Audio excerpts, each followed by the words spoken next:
Saudi আরবে খোলা হচ্ছে নতুন 2 মদের দোকান। সৌদি আরব আরও 2টি অ্যালকোহল স্টোর খোলার পরিকল্পনা করেছে। এর মধ্যে একটি থাকবে দেশের রাষ্ট্রীয় তেল কোম্পানি আরামকোর ধারান কম্পাউন্ডে কর্মরত অমুসলিম বিদেশিদের জন্য, আরেকটি জেদ্দায় কূটনীতিকদের জন্য। বিষয়টি সম্পর্কে অবহিত কয়েকটি সূত্র রয়টার্সকে এ তথ্য জানিয়েছেন। এ পরিকল্পনা ক্রাউন প্রিন্স মোহাম্মদ বিন সালমানের নেতৃত্বাধীন সংস্কার প্যাকেজের আরেকটি বড় ধাপ, যার মাধ্যমে ধীরে ধীরে কঠোর বিধি নিষেধ শিথিল করা হচ্ছে এবং দেশকে আরও উন্মুক্ত করার চেষ্টা চলছে।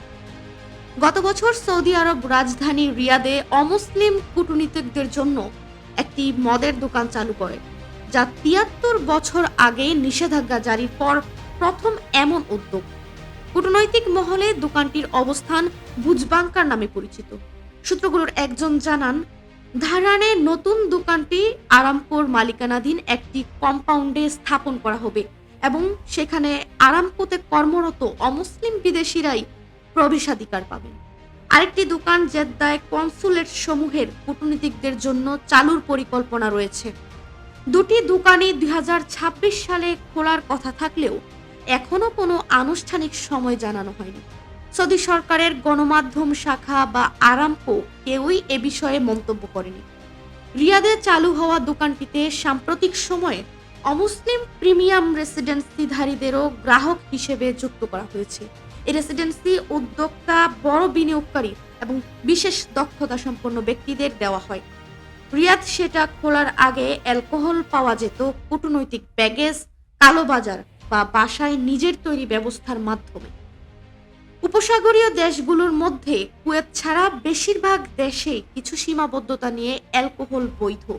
অ্যালকোহল এখনো অধিকাংশ সৌদি নাগরিকের জন্য নিষিদ্ধ। তবুও বিন সালমানের সামাজিক সংস্কারের ফলে সিনেমা, কনসার্ট, মরুভূমিতে ডান্স ফেস্টিভ্যাল সহ বহু কার্যক্রম এখন উন্মুক্ত হয়ে গেছে।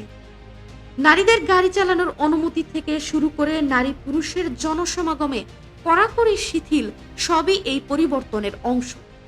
অর্থনীতিকে বহুমুখী করতে এবং পর্যটক ও আন্তর্জাতিক বিনিয়োগকারী আকর্ষণে এই শিথিলতা সৌদি আরবের বৃহত্তর কৌশলের অংশ। আগে একটি আন্তর্জাতিক রিপোর্টে বলা হয়েছিল ২০৩৪ সালের ফুটবল বিশ্বকাপকে সামনে রেখে পর্যটন এলাকায় অ্যালকোহল বিক্রি চালুর পরিকল্পনা আছে। সৌদি কর্তৃপক্ষ সে সময় এই দাবি অস্বীকার করে। তবুও বিষয়টি দেশটিতে তীব্র অনলাইন বিতর্ক সৃষ্টি করে, কারণ সৌদি রাজা ইসলামের 2 পবিত্র মসজিদের খাদিম হিসেবেও পরিচিত। সামাজিক উন্মুক্ততা দ্রুত এগোলেও অ্যালকোহলে শিথিলতা এখনো ধীরেও সতর্ক গতিতে চলছে।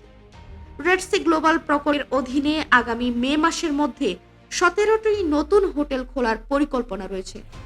তবে এসব বিলাসবহুল রিসোর্টে অ্যালকোহল দেওয়া হয় না। এ মাসে পর্যটন মন্ত্রী আহমেদ আল খাতিবকে বিদেশি পর্যটক আকর্ষণে অ্যালকোহল নিষেধাজ্ঞা শিথিলের সম্ভাবনা নিয়ে প্রশ্ন করা হলে তিনি বলেন, আমরা বুঝি অনেক আন্তর্জাতিক ভ্রমণকারী অ্যালকোহল চান, তবে এখনো কোনো পরিবর্তন হয়নি। যখন জিজ্ঞেস করা হয় এখনো কেন হয়নি, মানে ভবিষ্যতে পরিবর্তন আসছে কিনা, তখন তিনি বলেন, এটা আপনি যেভাবে ব্যাখ্যা করতে চান করতে পারেন,